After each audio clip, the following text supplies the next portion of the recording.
Good morning. My name is Christopher Fanny. I'm a manager at Ascension Consulting Services in charge of business tax compliance.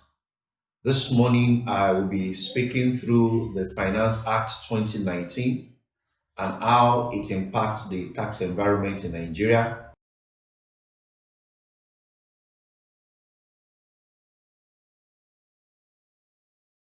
The Finance Act 2019 was signed into law by His Excellency President Muhammadu Buhari on 13th January 2020.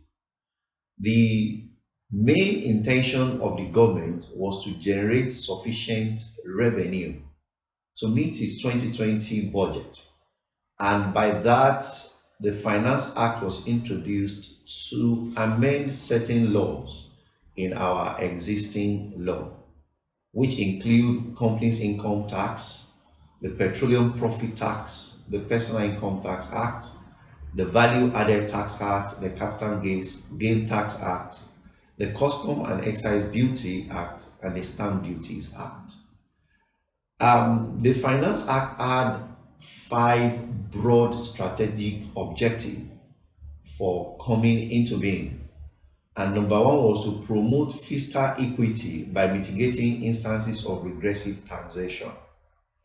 Number two was to reform domestic tax law to align with global best practices. You all agree with me that in the times past, we have criticized or we have been able to identify some lacuna in our law. And the government, in its wisdom, tried to address some of those lacuna through the Finance Act 2019. And also, one of the strategic objectives was to introduce tax incentive for investment in infrastructure and capital market. Another one was to support the small business in line with the ongoing government ease of doing business reforms. We know that since this government came in, they've been trying to come up with objectives that will ensure that businesses thrive better in Nigeria.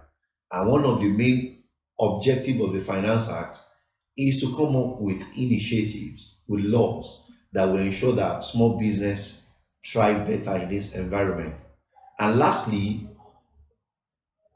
the last objective of this Finance Act is to raise revenue for government by various fiscal measures.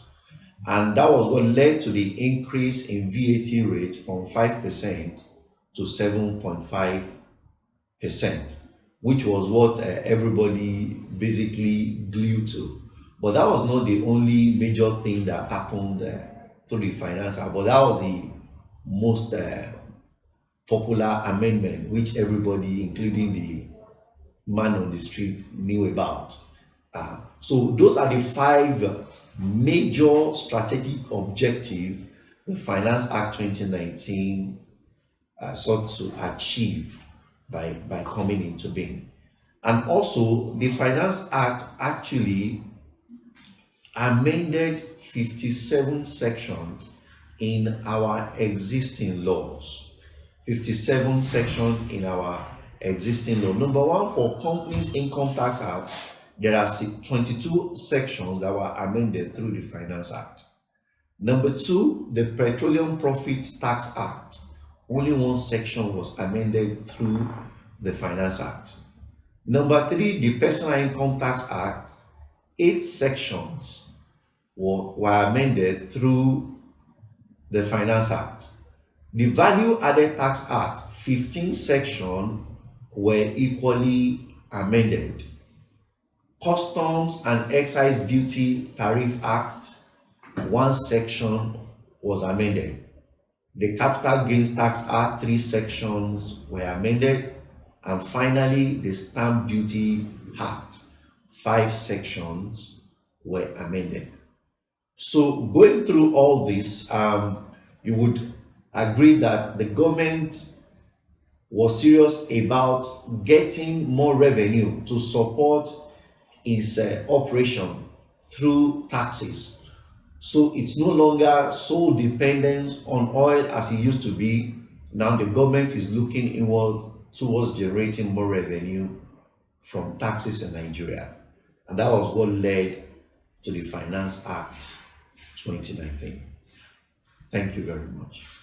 For more clarification, please click on our help desk icon and you will be responded to accordingly.